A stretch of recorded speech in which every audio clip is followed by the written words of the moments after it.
Hey guys, this is Turtley2. Today I've got a special request. This is the evolution of Ninja Turtles in comic books.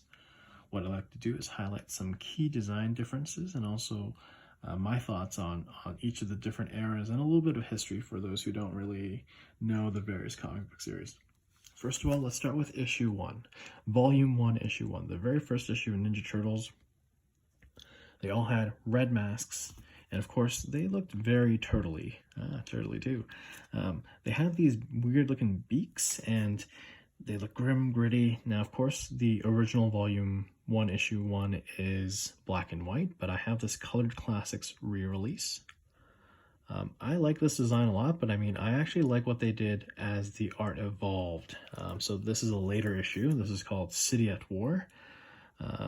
And I actually like the fact that, you know, their beaks aren't so sharp. Their beaks are more round, similar to what you see in the Ninja Turtle movies from the 1990s. And I like this design the best. And of course, this is another re-release in the Color Classics. And for just a little bit of interest, this is actually a recent series, which I think is in the same kind of continuity with the original, what we call the Mirage continuity. This is the last Ronin. This is supposed to be a future state version of the Turtles, and of course there's only one left because the other 3 have died. I won't give any spoilers here, but I mean, check the series out. It's super cool. And just to show you guys volume 2 of this, oh man, he of course is holding all of the Turtles' weapons. And you'll find out if you read who actually survived. And there's been a lot of speculation online. People have been giving a lot of spoilers, so I won't say who it is. But I mean, look, he's got all the weapons. He's got a black mask or maybe a red mask. I can't exactly remember, but he is so cool. I just love this art. It's amazing. But yeah, this is recent, but I mean, I think it's a continuation of the Mirage universe. And then, you know, along with the original comic books, there's a companion comic book with the TV series, usually.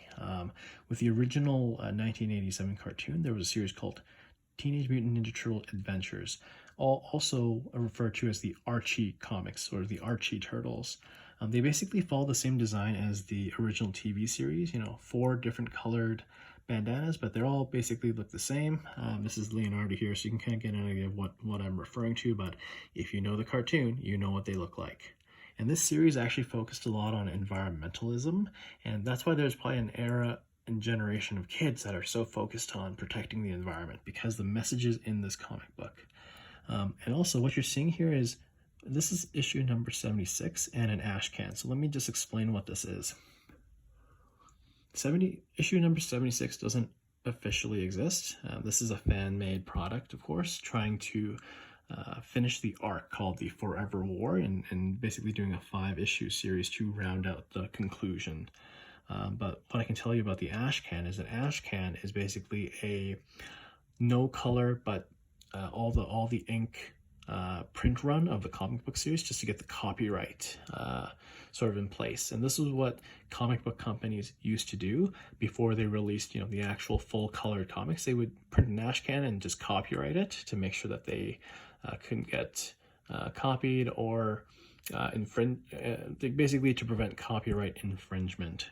But of course they call this an ash can because, well, this is sort of like a preliminary print run before we have the official print run of it. But I got this from Russia. This is, you know, not licensed, but I mean, it's super cool, and I'm glad to see a conclusion to the story. Now, moving on to, you know, the different histories. The Mirage comics is what fans call volume 1, 2, and 4. So what's volume 3? Volume 3 was actually done by a different company. It's called Image Comics. And what they did was they basically took the, you know, Mirage version and sort of adapted it into their own thing. And this was the 90s. The 90s version of the Turtles went extreme and grim and gritty. And I mean, that was the bubblegum pop era. You can see that, you know, Raphael's wearing Casey's mask. Leonardo and Michelangelo don't look extremely different. But then, if you guys haven't noticed yet, Donatello is a cyborg. Wonder what happened there. Lots of things happen in this comic. If those, and for those that don't know, in the next mutation, there is somebody called the Dragon Lord who are trying to eat the turtles. There is Dragon Lord in this series. I think it's sort of based off of this, but I mean, the next mutation series was very Power Rangers, corny, really campy, and this is the complete opposite of that. Also of note, because we're talking about this particular release, this is called Ninja Turtles Urban Legends, which people know as Volume 3.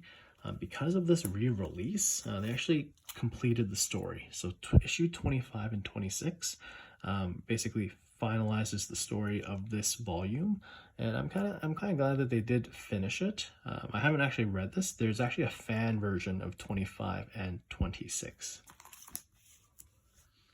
And then let's move on to the next era, which is the IDW. When the Ninja Turtles was sold to Viacom, of course there's like a large reshuffling of like what's going to happen with the Turtles, and one byproduct was the IDW company got the rights to do Ninja Turtles, and we can see that this is the IDW series. All 4 of these are volume 1, and they sort of create a mosaic. I haven't put them in the right order, but I mean, this is excellent art. I would consider this the ultimates of Ninja Turtles. And what I mean by that is they basically take all the different elements in the past, sort of remix it or try and make it the best version possible. And now I think they've sort of gone beyond the past of the Ninja Turtles and started creating more characters with lots of depth. This series is absolutely amazing. It's well over 100 issues now, and I think it's going quite strong. And then, if you sort of glanced above, you can see that there's also a 5th turtle in this series. This is Jenica. Now, Jenica was a ninja in the Foot Clan, and she became a Ninja Turtle, and she's basically joined the group. No other spoilers. I think if you're interested in finding out who she is, go check out these comics. Sort of specific to these turtles, they start with 4 red masks, and then they eventually get multicolored masks. In terms of the design, they're a little bit lankier, and I just, overall, I think the art is really good. And of course, Kevin Eastman is involved in these. I really like this series. Good writing, good art, and just a lot of things going on, which I don't want to spoil. Some other items of note. So the 2003 cartoon also had a very short series. And this is, of course, based on the cartoon designs. You can see that they're all different colors with different colored headbands. This is to more match with the toys.